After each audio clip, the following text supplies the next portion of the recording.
Hello, I'm Lou.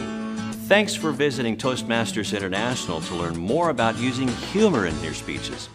Since 1924, we've helped more than 4 million people gain confidence to communicate in challenging circumstances.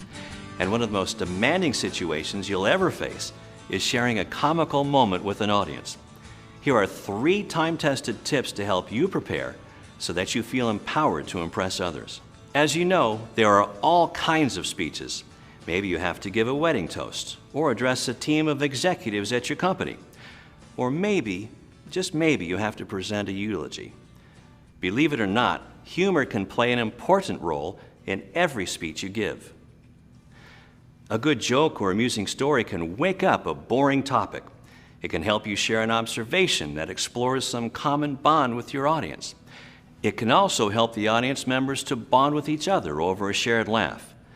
But it's not always easy to learn how to bring humor appropriately into a speech.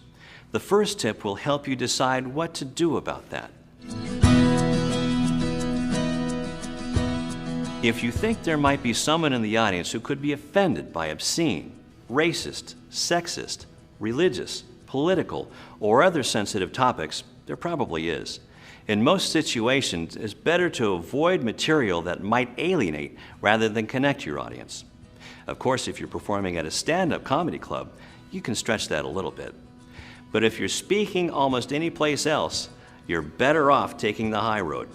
This is especially true if you're speaking in a foreign culture. To stay on target, find a joke or a story that supports your speech topic. So if you're talking, say, about taxes to a group of auditors, your wit should probably center on money, taxes, or those things that affect people. You might have heard the funniest joke the night before your speech, but if it doesn't fit the topic of taxes, leave it out. Another way to avoid upsetting people when using humor is to be self-deprecating. An audience might be offended if you poke fun at their problems, even in the gentlest way. But that same audience will laugh if it's about you. That's just human nature. Now, if you're giving a eulogy, remember it's okay to share a lighthearted story about a funny moment in a person's life, especially if that person laughed about it while alive. Appropriate humor can help paint a true picture of who that person was. The most common way people ruin a joke or a funny story is to take too long. You should set up your punchline in as few words as possible. Never stop to explain or describe anything. The speed at which you tell your story is called pacing.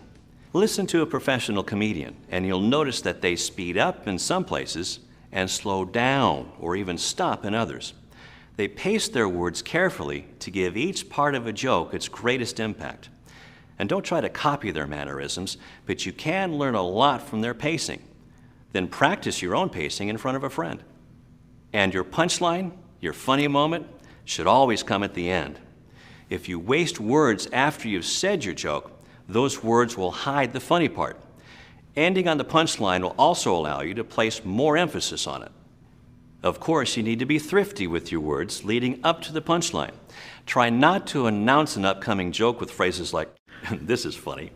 Let your listeners decide what will make them laugh. The trick is to learn what they find humorous, and then just dive into that.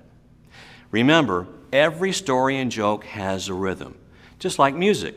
If you break the rhythm because you forgot part, it stops the music and the joke.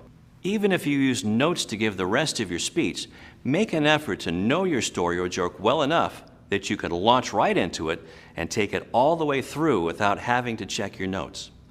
Just be sure to mark where you pick up your speech again after the audience is done laughing. And while you're working so hard to learn that joke, why not give it the test it deserves? Humor is one of the trickiest parts of public speaking. Even when you're talking to people in your own culture, sometimes a joke just falls flat. It might just need a little tinkering here and there to get the words right, or it might require some work on your body language and facial expressions. Whatever the issue, wouldn't you rather know about it before you step in front of that large audience?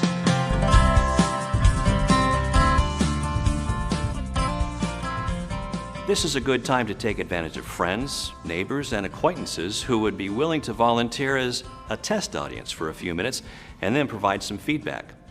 Of course, if they don't laugh, you could get a pretty good idea of what's not working. They might also be able to explain why. One great thing about being in a Toastmasters Club is that the members share helpful feedback whenever you ask. But no matter how you test or polish your jokes, eventually you'll feel more confident and ready to walk out on that stage. Try these 3 tips and you'll find it easier to liven up your speeches with laughter. Just remember, a little planning and practice will go a long way in helping you prepare for the podium. And with the help of humorous stories, you'll reach any audience with the gift of laughter. For more information on using humor in speeches, please visit a Toastmasters Club. Find a location near you at toastmasters.org.